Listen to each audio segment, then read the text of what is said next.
Look, we've said this before, and I've said this before, but I do think that you want to go cheaper at captain. I think you want to spend money, and I don't think that the difference between, a guy like my captain, Bam Adebayo, at $9,300 is going to be that big of a difference over Kevin Durant or Damian Lillard. But I do think that this could be a top-heavy matchup. I do think that you do want Joe Ingles in this matchup. So I think if you save money with Bam Adebayo, it's the way to go. And when you look at the Australian basketball team, their biggest issue is front court depth. No Aaron Baines here, who's hurt.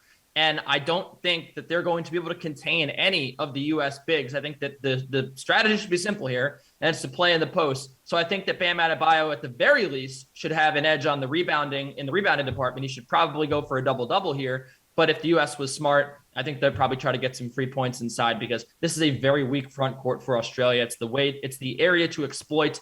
So I think the third time's a charm with captaining Bam Adebayo. I do think that it's going to pay off for you. Nick, Katie will cost you 14,400 in the captain spot. Do you feel like you need to roster him as your captain?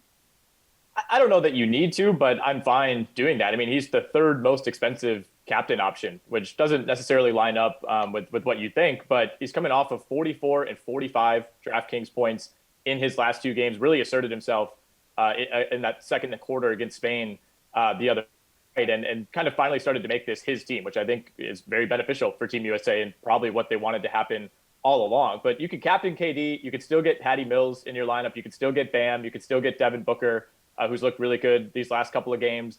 And then you can kind of choose one of the mid-tier Team USA guys to fill it out. And I think Kenny's right about that line of thinking where, Australia's strength is not inside, especially without Aaron Baines. I don't know that Team USA's is either. Bam Adebayo should be able to take advantage, but, it's not like he's 2002 Shaq and you're just going to toss him the ball on the block. He's going to drop, step, and dunk. Like, USA's strength is not exactly pounding the ball inside either.